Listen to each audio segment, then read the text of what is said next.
Mesdames, Mesdemoiselles et Messieurs, bonjour et bienvenue sur Contact Pro Live. Nous sommes aujourd'hui le 10 août 2025.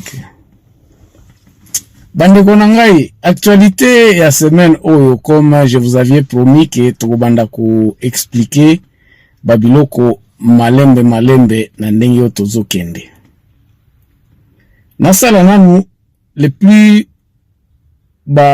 sujet oyo toko discuter na bino lelo awa eza sujet oyo ezo concerner semaine oyo e prédominaki semaine oyo mobimba na mboka na biso.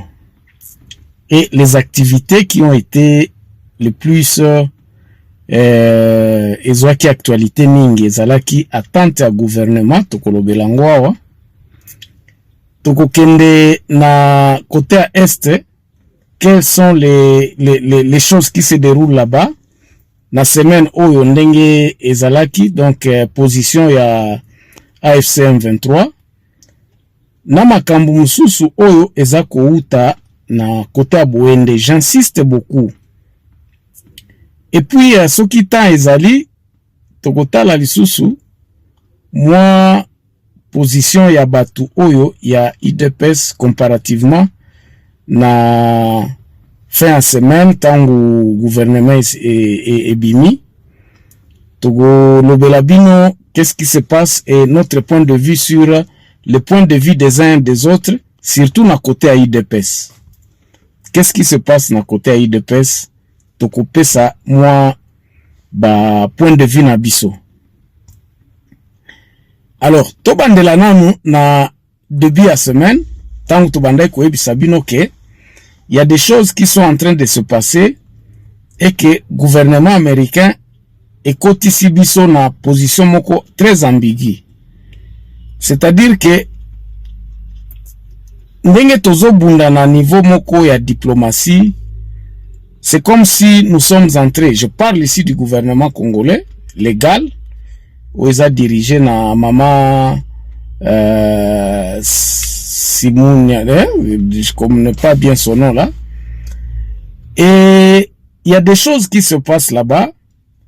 Tobanda bisonyo surtout kozela annonce à président de la République à Koloba à ko remanier à ko sala moi chambardement moko na gouvernement parce que il y avait des choses qui ne lui plaisaient pas et qui continuaient à justement tripatouiller point de vue na biso tozo kende wapi na mituna ki soki bokolanda vidéo oyo lien za awa oto sala ki dimanche passé nous étions à l'extérieur mais aujourd'hui ça n'a pas été possible que tout ça les lango na libanda parce qu'effectivement les intempéries et toutes les choses n'ont pas facilité ça.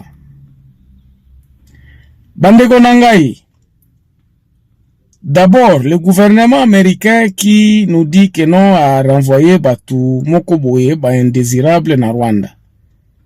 Qu'est-ce que ça signifie pour nous? Et là, on a toki ko retenir na action na gouvernement américain ya Trump et Zwaki pona ko kozwa quelque chose qui a été fustigé na Angleterre. Il y a qu'on renvoyé indésirable na Rwanda. La signification de cet acte-là, il y a Trump, comparativement na Bisomoko, c'est comme si azoyo que la mingi coopération na yena Rwanda eza makasi, azako renforcer bazoyo canadien. Le Rwanda qui est l'ennemi du Congo. Entre-temps, gouvernement rwandais, parlement rwandais est acté pour na signature et accord na biso na Congo, na parlement na bango ba ratifia ki yango balobi eza ya solo. C'est-à-dire que le gouvernement américain est en bon terme. Baza coopérer très bien na gouvernement rwandais. Au détriment de qui? Au détriment du gouvernement congolais. C'est-à-dire que biso ba renvoyer biso na baza na confiance na biso te. Ça il faut accepter. Makambo nyonso eza koleka na Congo bango ba accepter yango te. Et ils sont en train de nous berner, baza ko flouer biso, baza na position moko exacte.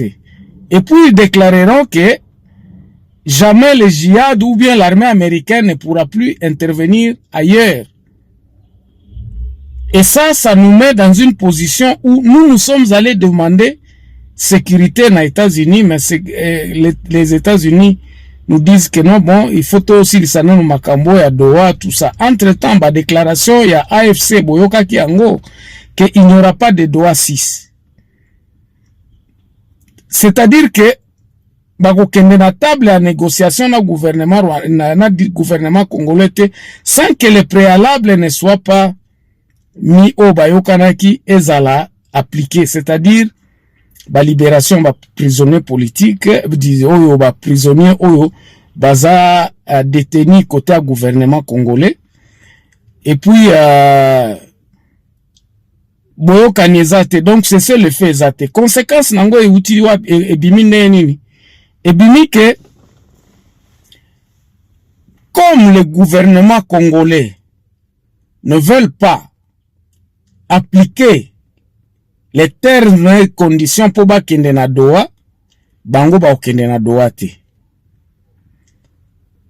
Bamoni gouvernement congolais ezakaka ko tergiverser na sens ya koloba keno bango makambo ya ko libérer ba prisonniers wana ezate et bango bamonaki yango comme c'était une déclaration ya guerre.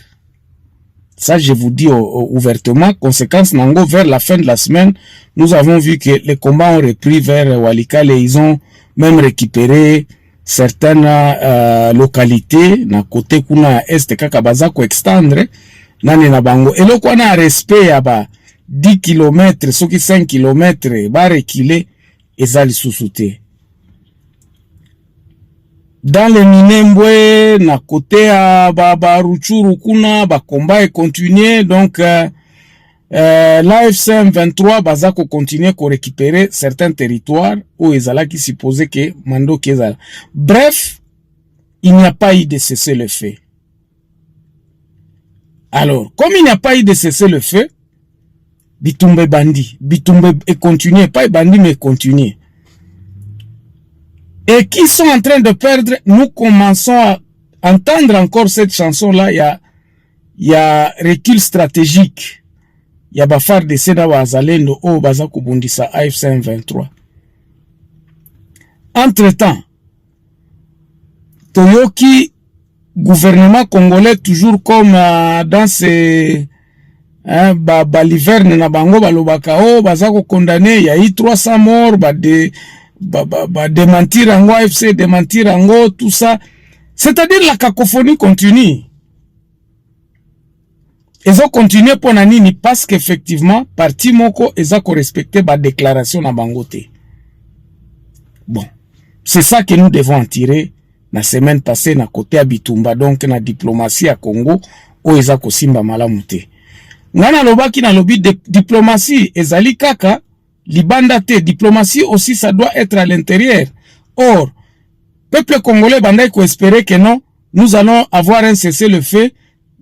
Oyo ba mesure wana ba déclaration na bango oyo gouvernement congolais ko essayer ko désescalader ko la ki sa bonne volonté ya kosilisa Bitumba en appliquant leur propre déclaration koloba tokende na table à négociation na Doha 6. Donc Doha 6 n'aura plus lieu.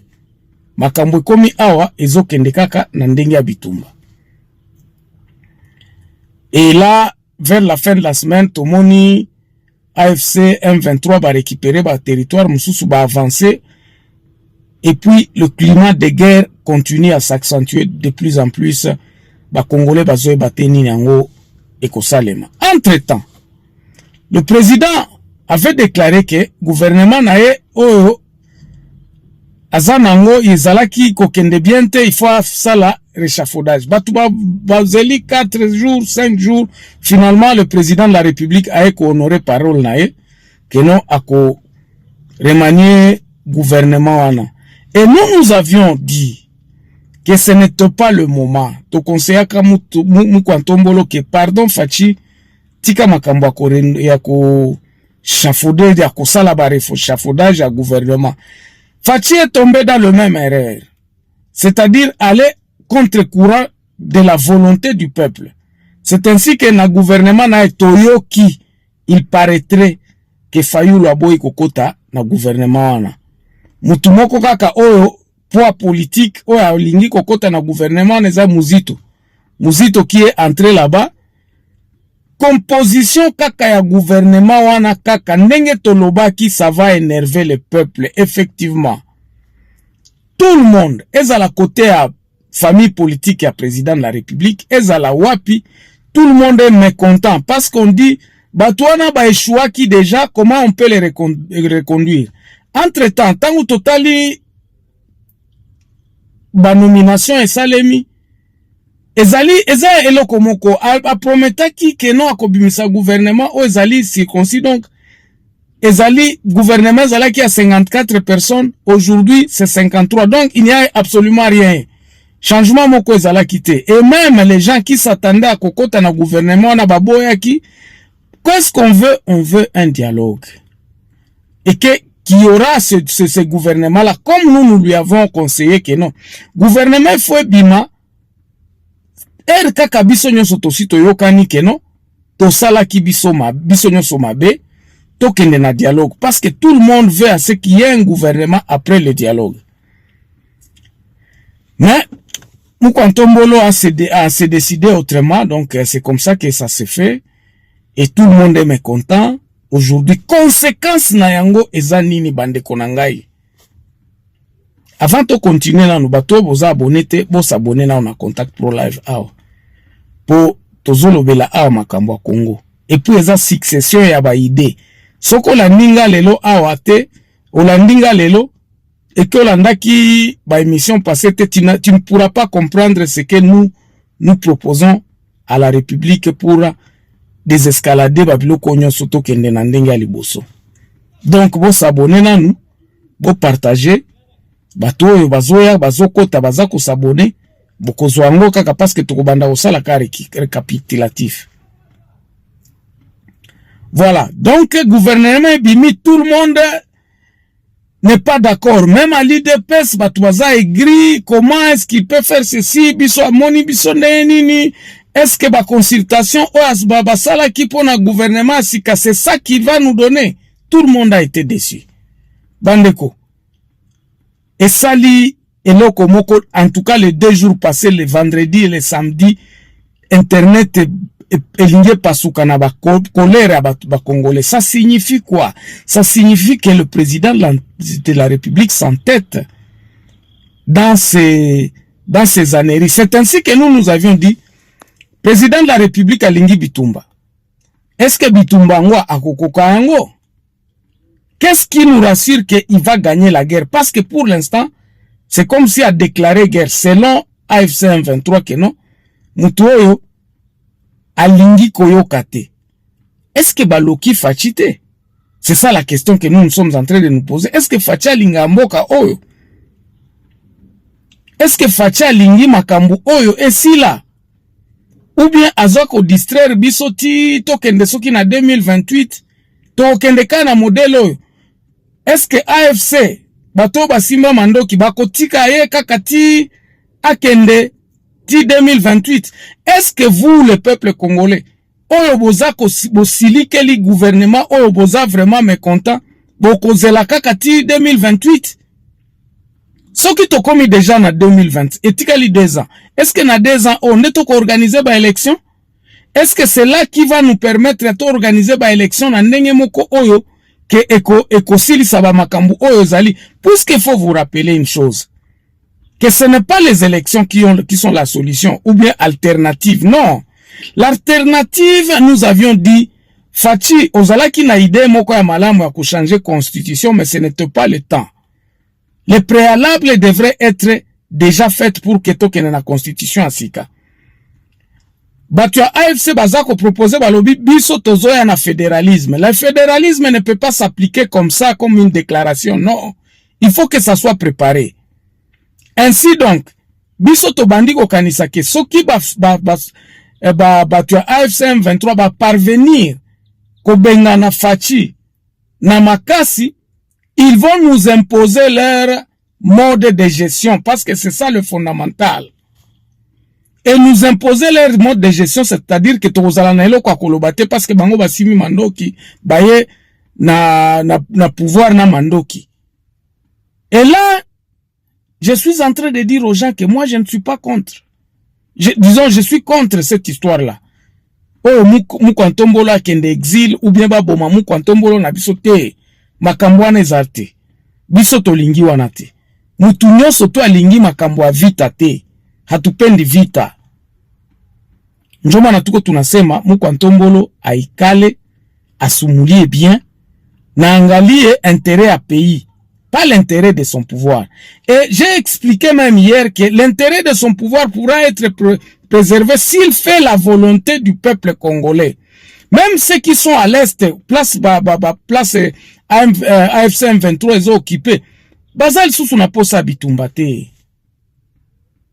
Alors, acte oyo nani fachi a posé, c'est comme si azo tinda batunyo sotu ba inaye, et que bandi ma AFC na makasi. Il va continuer à vous énerver jusqu'à ce que vous allez dire, ok, AFC yaka. Yaka baskasi longole la biso mutu. Oh, parce que c'est lui-même qui déclare maintenant la guerre et il montre sur la place publique que c'est lui le problème pour l'évolution des choses en République démocratique du Congo. Toko évolua kate soki bokonzeza na maboko ya Fachi Béton. Toko évolua kate. Parce qu'il ne veut pas écouter le peuple, il ne veut pas écouter la voix du dialogue. Bandeko. Na 2 minutes oyo na lingi ko yebisa bino boye. Il faut aller dans la résistance. Batu ya opposition, bana Congo nyonso baza na ba territoire na ba province, continuer à résister. Même soki AFC est commis et pas na bino et ko conquérir bino, écoute bino boza déjà na position moko ya koloba ke no biso tolingi changement. C'est-à-dire que les changements commencent par l'organisation que nous mettons en place. C'est vous qui doivent venir nous rejoindre parce que biso nyonso toboyi mokonzi oyo aza ko empêcher développement mboka na biso. Insécurité, mal gouvernance, tozayo batena nyangwaza na mboka tout ça. Commencez déjà. Bobanda déjà. Kosala ba dialogue intercommunautaire ya koloba tolingi paix. Et comme nous voulons la paix, voici nous notre proposition. Oyo binobo adhéré na ango. C'est ça que je dis la résistance. La résistance c'est de s'organiser pour kata mutu aye na mandoki ayeba ke non biso nyonso toza na besoin de changement. Comme nous étions pas capables ya ko chasser mukwantombolo par la PT et que vous nous aviez aidé ya ko chasser mutu oyo. Mais voici notre proposition du Congo. C'est pour cela que nous avions demandé à Mukwantombolo d'appeler le plus urgemment possible les états de lieu de chaque territoire. Parce que voilà yende ezali azaka mokonziti lelo. Et même à l'est de la République démocratique du Congo, on le reconnaît comme président de la République. Alors, solution oya koki koloba lelo comme biso ba Congolais. Tomoni ke ba politiciens ba décevoir biso, nous-mêmes nous allons commencer à réfléchir au niveau de la base comment est-ce que nous pouvons nous organiser à avoir un nouveau Congo. Et que bato ba simba mandoki tango bakoya kokuta biso ke non toza déjà na point de vue na biso.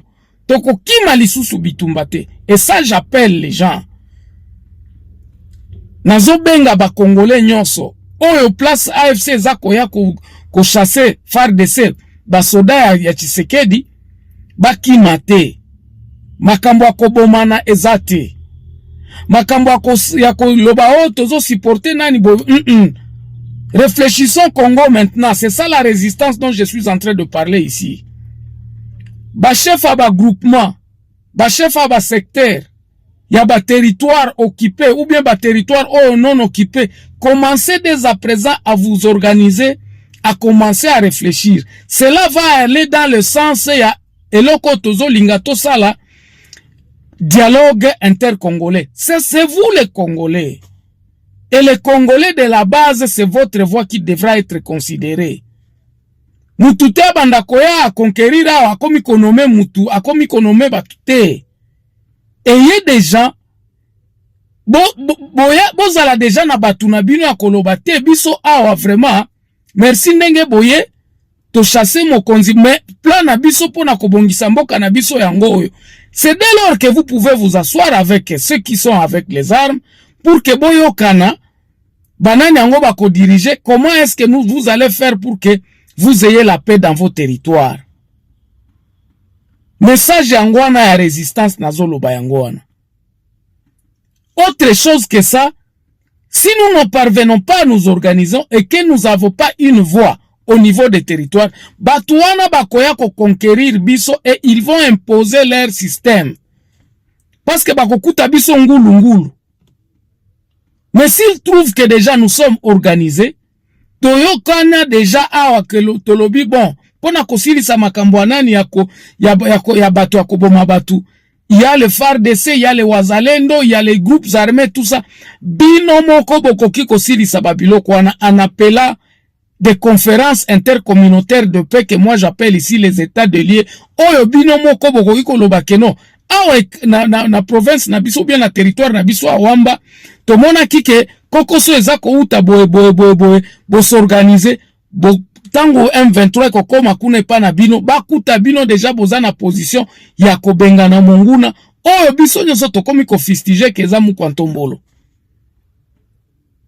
Alors bandeko wana nde solution oyo nga naza ko prôner awa, la rétrocession du pouvoir au niveau de la base, vouloir ou pas par M. Félix Tshisekedi Mukwa-Tombolo Fachi Béton. Il faut que nous puissions être capables de nous prendre en charge. Et nous prendre en charge, ce n'est pas attendre la rébellion de venir nous organiser pour que tout sirisa kobunda na mboka na biso.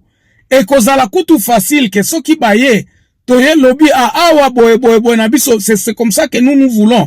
Onde organisation sala ki ke noto vivre na biso en paix awa. Botala likambo za ko bima na Bukavu na Goma kuna na nani na territoire place Bazali. C'est parce qu'effectivement le peuple ne s'était pas organisé pour accueillir la bonne révolution en disant OK boye, mais ce n'est pas vous qui va imposer la paix ici en tuant les gens. Ezabinote boko banda ko ya ko benganaka bokendaka kosala ba musako biso déjà population to mibandeli yango déjà, et que voici notre point de vue pour que tokende liboso.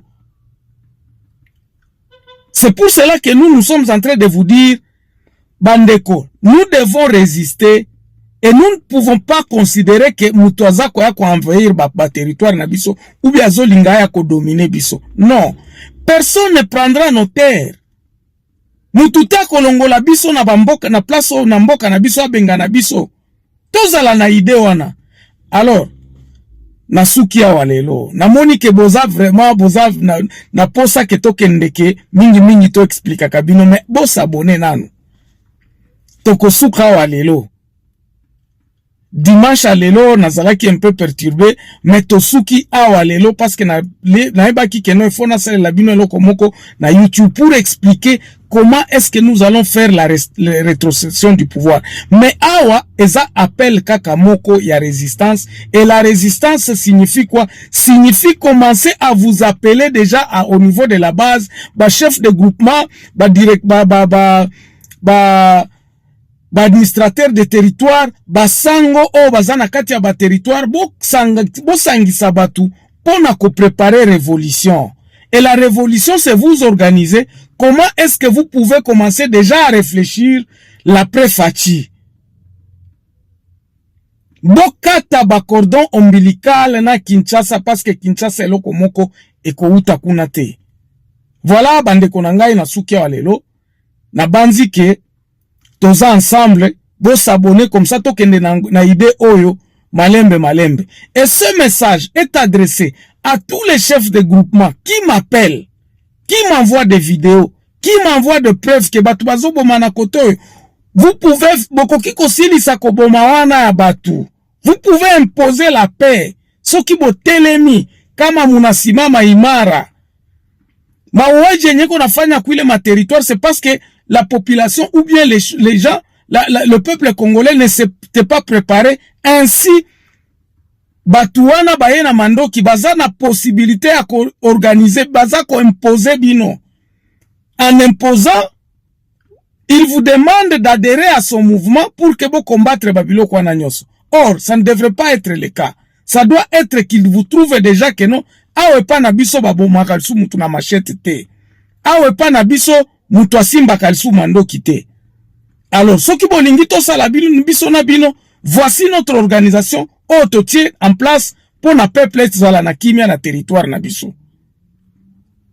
Tolanda lisusu makambo amu kwa ntombolo te na kote na ya Kinshasa parce que il est têtu, c'est comme si balokie, c'est comme si batia déjà na nzungu oyo mwaya yo kabino ezate. Nasuki wana lelo, merci beaucoup to monani mbala sima. Peut-être au courant de la semaine où nous développons toujours le sujet brillant de l'actualité. Bon sanate bo kende pe na TikTok. Kuna nde makambo ezo za lebele. Compte Nanga TikTok, c'est Germain Kaindo toujours. Contact Pro Life. Merci beaucoup et bon dimanche.